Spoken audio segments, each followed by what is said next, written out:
अभियान के तहत जो पदयात्रा हम लोगों ने शुरू की उसके करीब 10 महीने हो गए हैं। बीच में आप ही के जिले में जब मैं मई महीने में आया था तो मसल में एक चोट लगने की वजह से 1 महीने के लिए इसको यात्रा को स्थगित किया गया था डॉक्टरों की सलाह पे। अब वापस से पिछले 3 दिनों से हम लोग चल रहे हैं और जैसा कि मैंने पहले बताया था यात्रा पूर्ववत ही कार्यक्रम के हिसाब से उसी फॉर्मेट में हम लोग आगे चलाएंगे।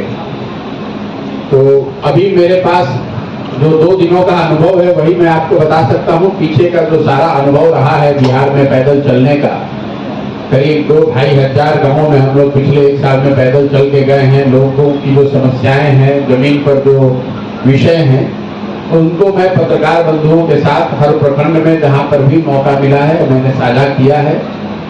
जिले की जब पदयात्रा खत्म हो जाती है तो जिले भर के पत्रकारों के साथ बैठकर भी बातचीत करते हैं। तो अभी तो चूंकि 1 महीने का ब्रेक रहा है तो कुछ मुझे बिल्कुल अपनी ओर से नई बात बताने के लिए समस्तीपुर जिले को लेकर नहीं है, सिवाय इसके कि जिन विषयों की हम लोग पीछे चर्चा करते रहे हैं, बेरोजगारी की, ग्रामीण सड़कों की, नालियों गलियों की, ध्वस्त हुए शिक्षा व्यवस्था की, वो बातें पिछले 2 दिन से भी देखने को मिल रही है। बारिश की अभी शुरुआत हुई है और 2 दिन से रोड पर ग्रामीण सड़कों पर चलना दूभर हो गया है। इतना कीचड़ पानी है।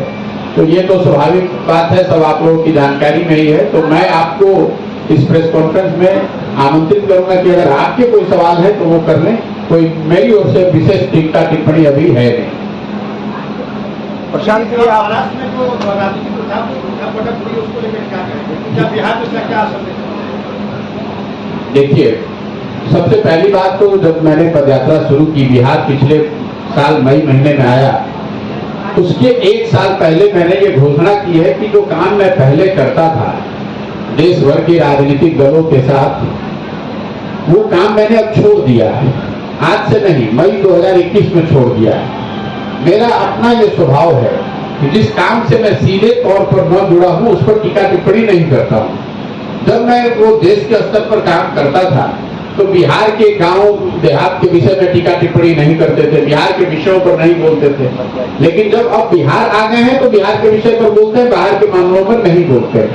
लेकिन चूंकि आपने सवाल पूछा है तो मैं इतना ही कह सकता हूं कि हर राज्य की राजनीतिक स्थिति अलग है। वहां पर होने वाली घटनाक्रम का ये जरूरी नहीं है कि दूसरे राज्यों में भी असर पड़े। बिहार के संदर्भ में जब महागठबंधन बना था तब भी मैंने कहा था कि ये तो बिहार के संदर्भ की घटना है, इसका राष्ट्रीय राजनीति पर कोई सीधा प्रभाव पड़े ऐसा जरूरी नहीं है। तो महाराष्ट्र में जो हो रहा है वो महाराष्ट्र की स्पेसिफिक घटना है।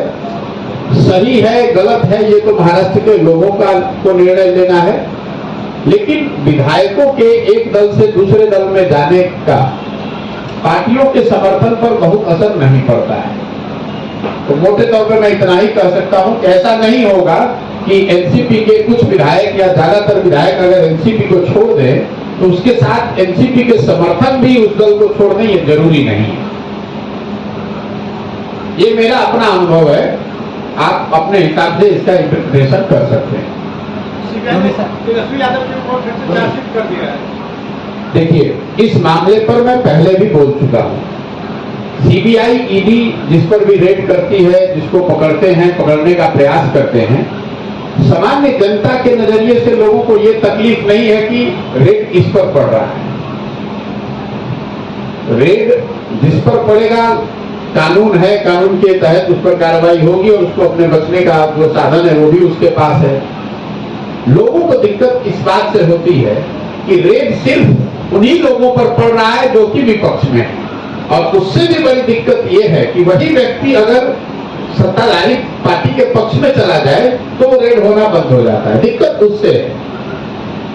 जो जिस केस की आप बात कर रहे हैं जिसमें कल सीबीआई ने चार्जशीट किया है, ये तो पुराना केस है, ये कल का तो है नहीं, कई वर्षों से चल रहा है।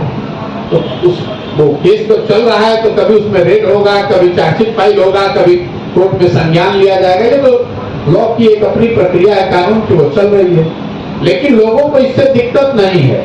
कई लोग ऐसा समझते हैं कि रेड होने से जनमानस का की भावना जुड़ जाएगी नेता के साथ, ये जरूरी नहीं है।